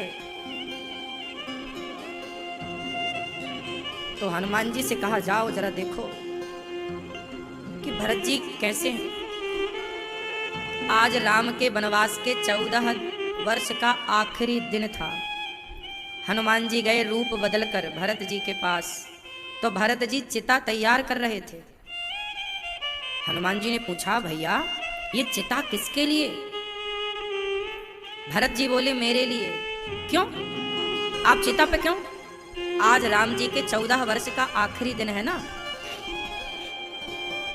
मैंने राम जी से चित्रकूट में बोला था कि यदि एक दिन भी लेट हुआ आपके 14 वर्ष में आने के लिए तो आपका ये भैया भरत जिंदा ना मिलेगा। आज सूर्य अस्त होते ही राम यदि नहीं आए सूर्य अस्त के पहले तो मैं चिता पर जल जाऊंगा। अपने लिए चिता तैयार कर रहे हैं भरत जी। हनुमान जी दौड़े, राम जी जल्दी चलो जल्दी।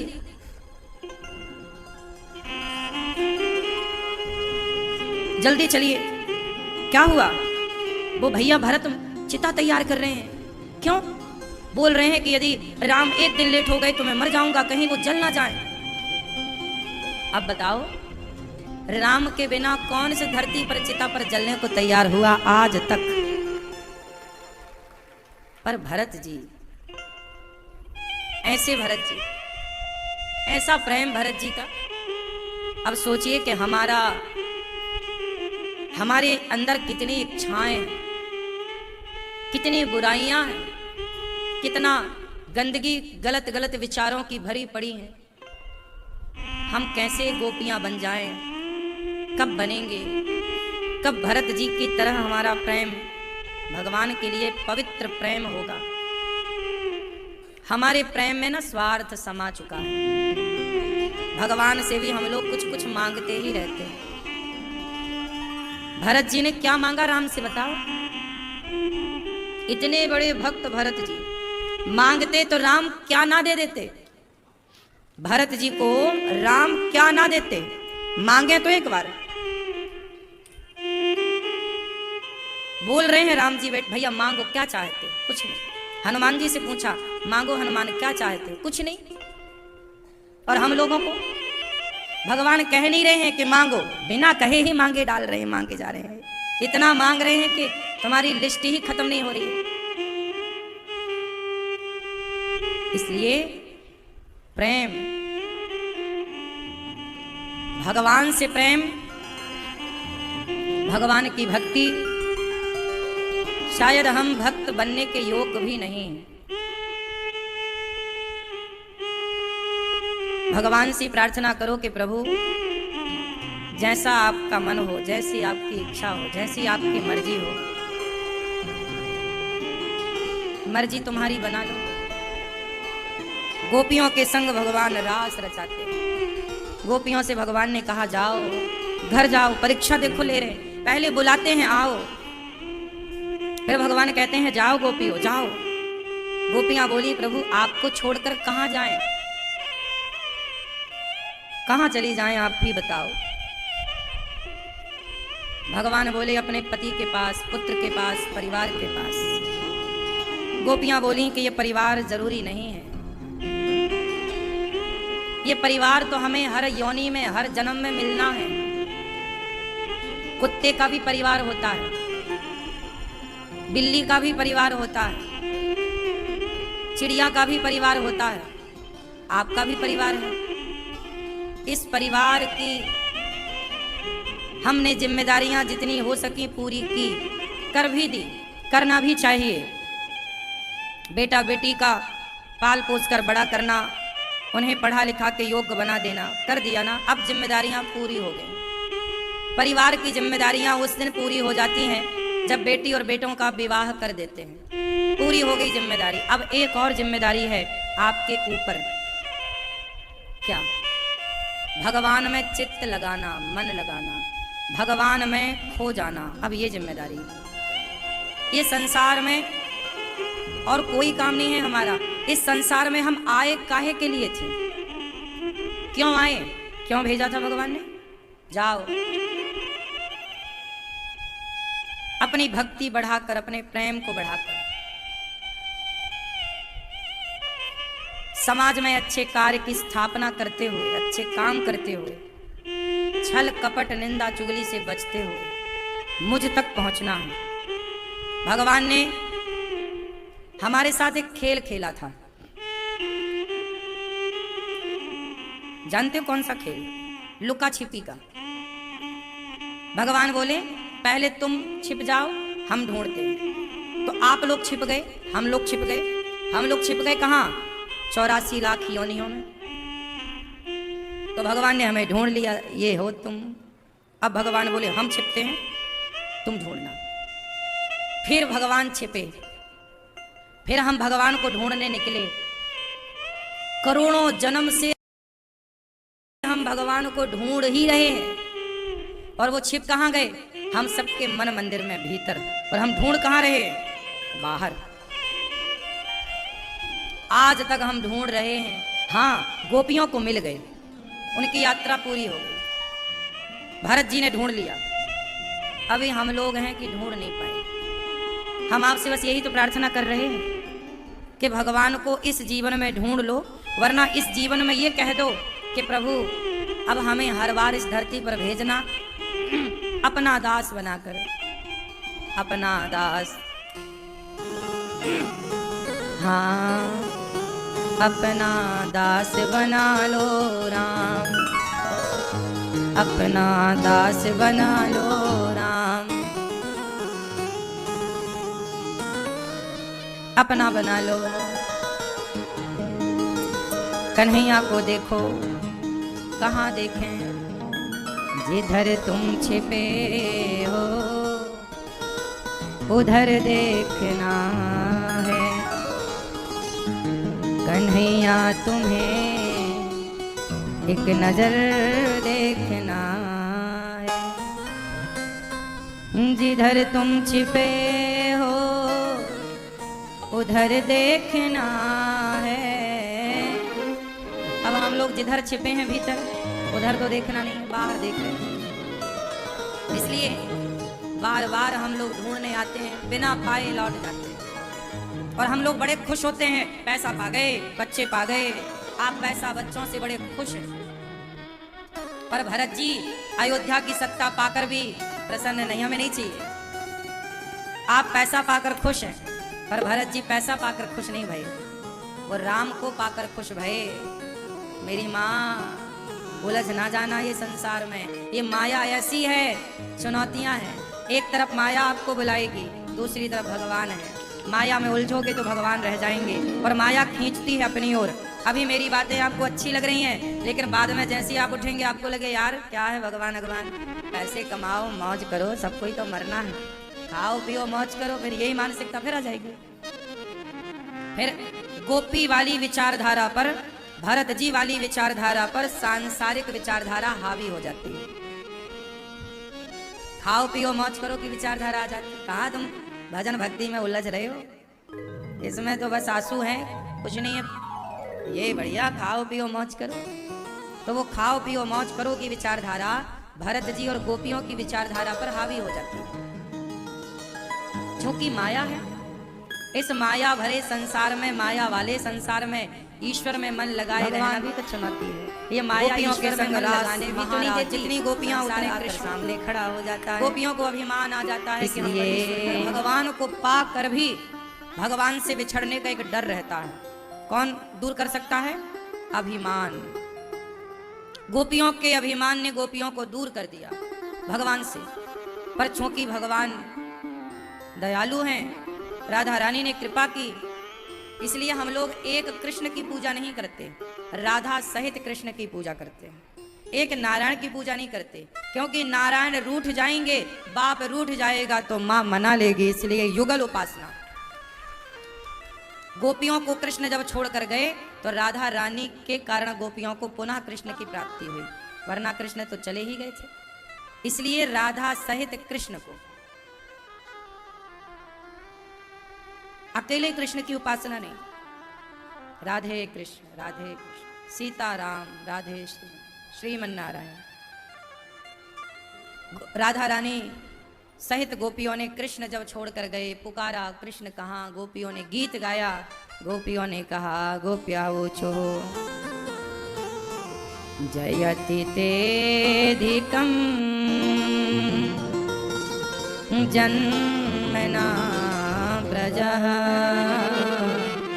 श्रयत इंदिरा शाश्वदात्रे दयति दृश्यतां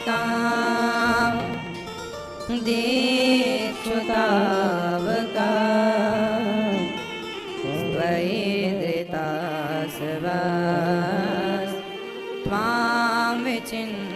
वते। हे कृष्ण अधिकम जयति जन्मना ब्रज। जब गोपियों का जन्म, गोपियां कहती हैं जब से आपका ब्रज मंडल में जन्म हुआ तब से अधिकम जयति जन्मना ब्रज, ब्रज की महिमा अधिक हो गई है। श्याम सुंदर हमें छोड़कर कहाँ चले गए प्रभु, हम आपके बिना कैसे रहेंगे। जब गोपियों ने ऐसी आर्त प्रार्थना की, अब हम जी ना पाएंगे कृष्ण आपके बिना।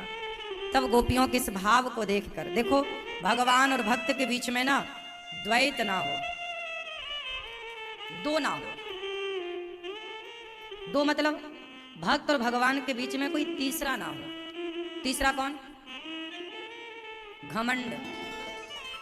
मेरे और भगवान के बीच में कोई तीसरा कोई ना हो, घमंड ना हो, किसी तीसरे का बल ना हो। गोपियां बोली हे प्रभु हमारा आपके सिवा कोई नहीं।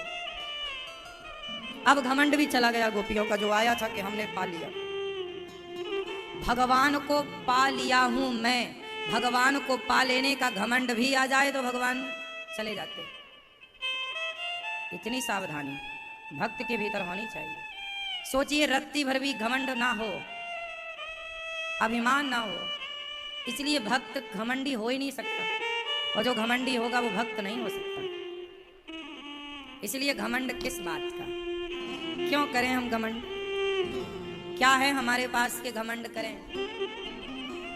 हम तो मेहमान हैं, पर मेहमानों को किस बात का घमंड?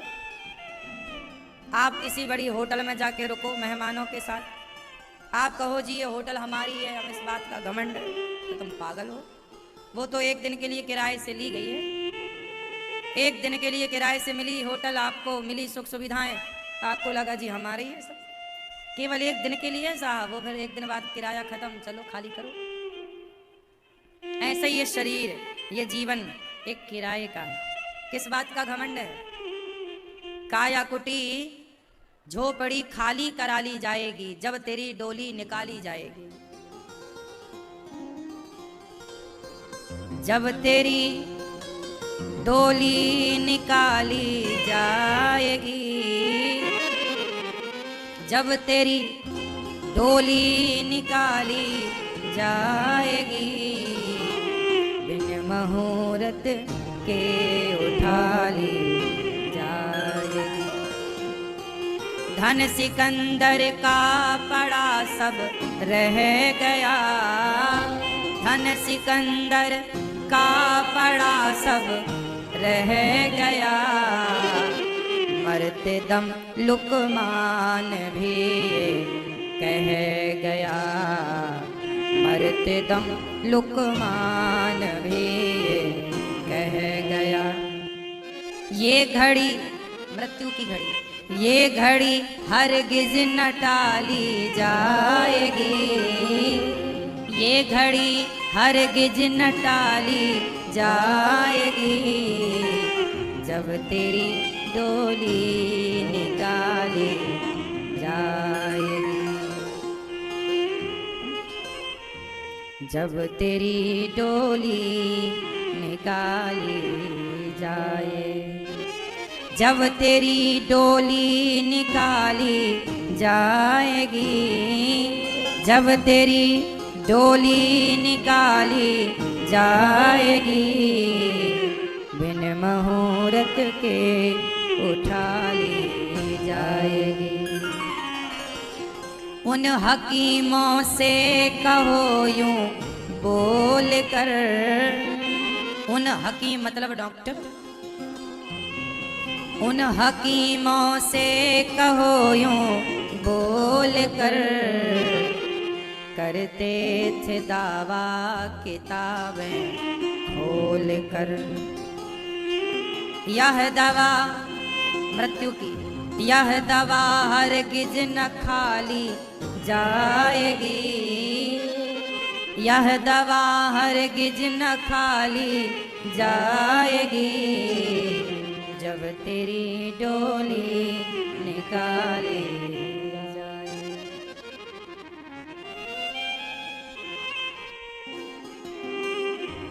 होगा जब परलोक में तेरा हिसाब, होगा जब परलोक में तेरा हिसाब, कैसे मुकरोगे बता दो ऐ जनाब, कैसे मुकरोगे बता दो ऐ जनाब।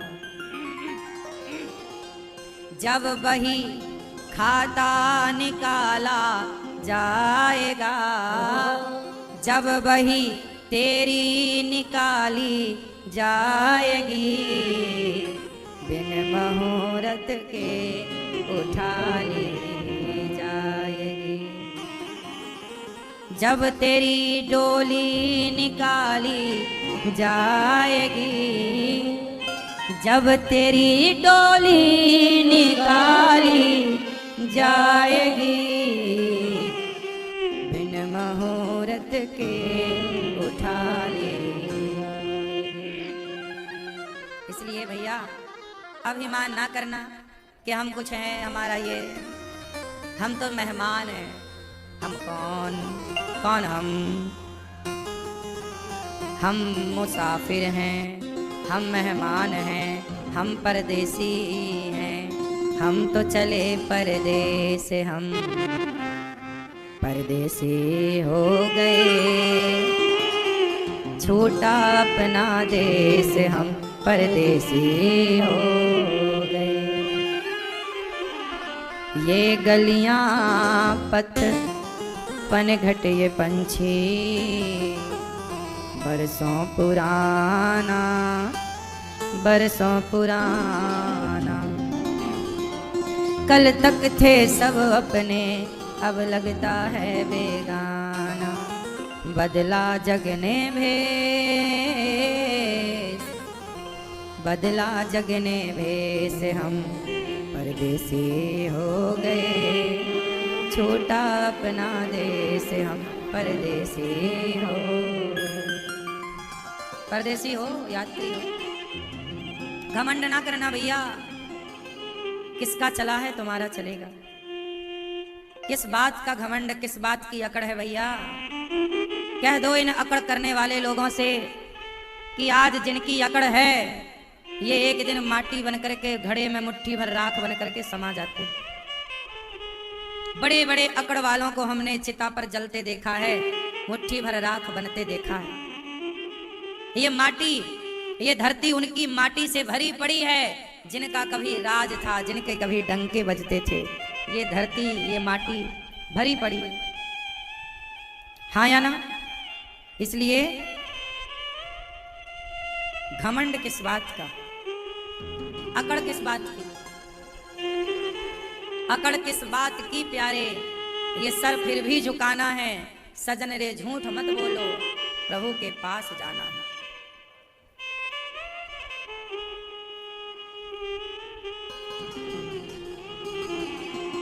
गोपियों ने भगवान को पाया, अभिमान छोड़ा, गोपियों के संग भगवान का महारास हो। जितनी गोपियां उतने कृष्ण, उतने कृष्ण, प्रत्येक गोपी के लिए। अब ये देखो, जितनी गोपियां उतने कृष्ण।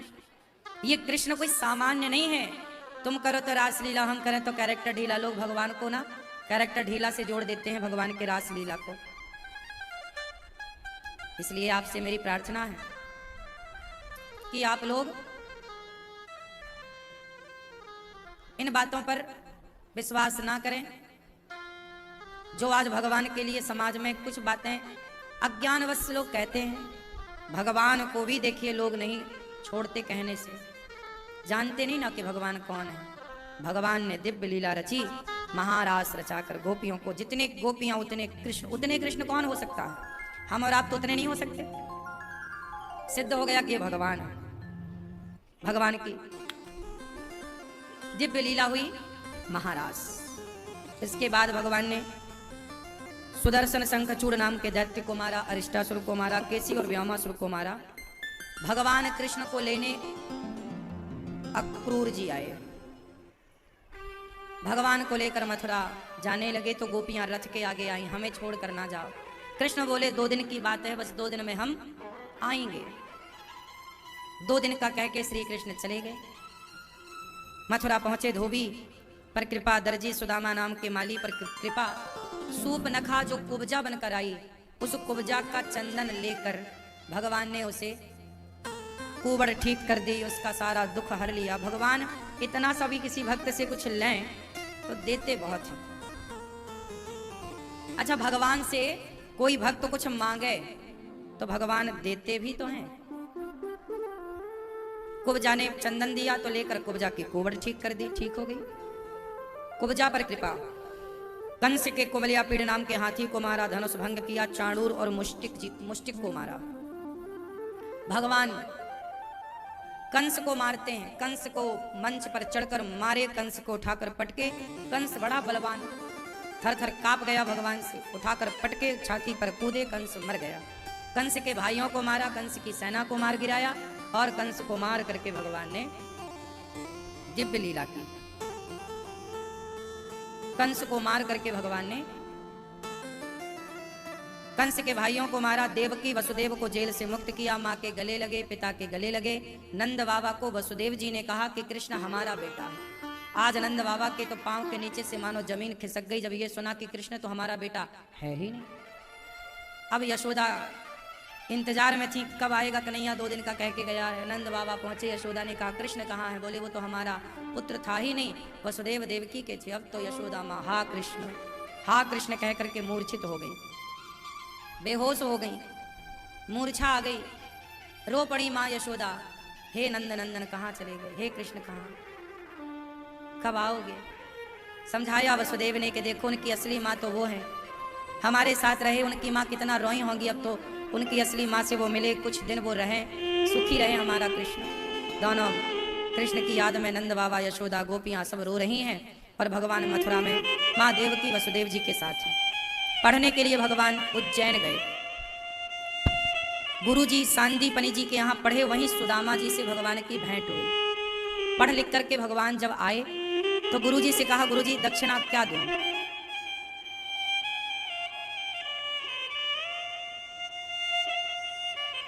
कहा कि दक्षिणा क्या दूं? गुरुजी ने कहा कन्हैया कुछ नहीं, आप जैसे शिष्य मिले मुझे, भगवान शिष्य के रूप में मिल गए, क्या सौभाग्य है। गुरु माता से पूछ लो।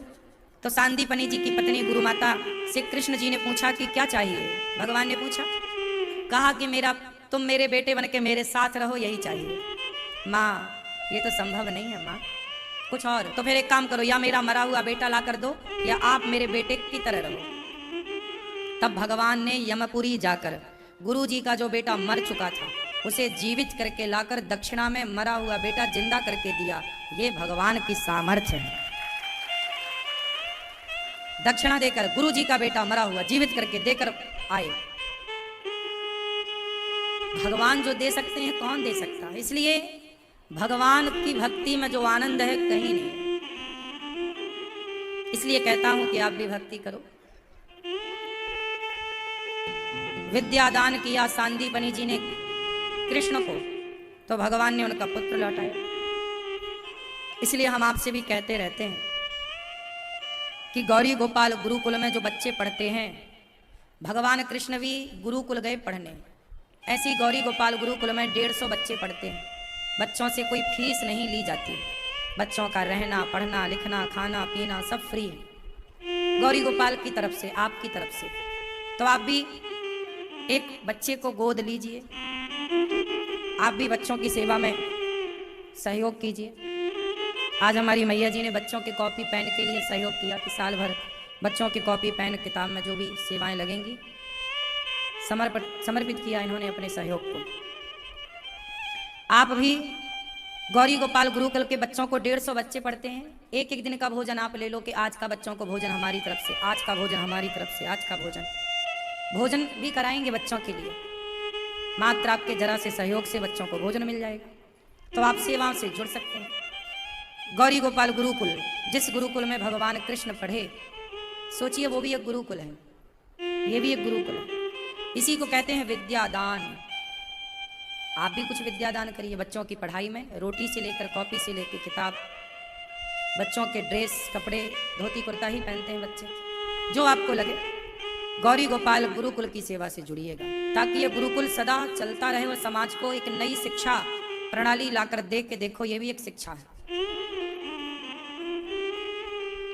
गौरी गोपाल आश्रम में देखो, भगवान कृष्ण भी जब द्वारिका के राजा बने तो भगवान भी द्वारिका में कोई भूखा ना सोए, इसके लिए द्वारिका में द्वारिकाधीश के नाम से अन्न क्षेत्र चलता है कि द्वारिका में कोई साधु आए, संत आए। पहले राजा महाराजा जो होते थे ना, अपने राज्य में एक अन्न क्षेत्र लगाते थे, समझ रहे हैं? राजा लोग कुआं खुदवाते थे, राजा लोग बावड़ियां बनवाते थे, राजा लोग बाग बगीचे लगवाते थे कि कोई साधु आए तो बगीचे की छांव में बैठे, कोई यात्री मुसाफिर गुजरे तो इस बावड़ी का कुएं का पानी पिए, ताकि वो पानी पीने का पुण्य उस राजा को मिले जो राजा या जो धनवान खुदाया है।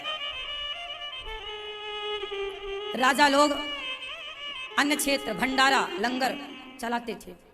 गुरु नानक देव जी ने अपने सारे शिष्यों से कहा कि मेरे शिष्यों, तुम अपना भला चाहते हो तो लंगर चलाओ। गुरु नानक देव जी की आज्ञा से आज भी सिख भाई, नानक देव जी के शिष्यों को ही सिख कहा गया, शिष्य से ही सिख हुआ, ठीक है? तो सिखों को क्या आज्ञा मिली कि तुम लंगर चलाओ। लंगर मतलब भंडारा, कोई भी भूखा ना रहे। आज भी गुरुद्वारों में हमारे सिख भाई भोजन की सेवा बढ़िया करते हैं, नहीं करते? बहुत बढ़िया भोजन की व्यवस्थाएं करते हैं सिख भाई, क्योंकि वो अपने गुरु की आज्ञा का पालन करते हैं। और वो और कोई पूजा पाठ नहीं करते, केवल अन्न दान के बल पर वो अपने गुरु की आज्ञा का पालन करके वो पुण्य के अधिकारी बन जाते हैं। 17 रास्ते में भटकने से अच्छा है एक राह पर चलो। वही हम आपको कहते हैं कि जैसे गुरु नानक देव जी, गुरु ग्रंथ साहब कहते हैं कि अन्नदान सबसे बड़ा दान है। सिख लोग अन्नदान को सबसे बड़ा दान मानते हैं, तो हम सनातन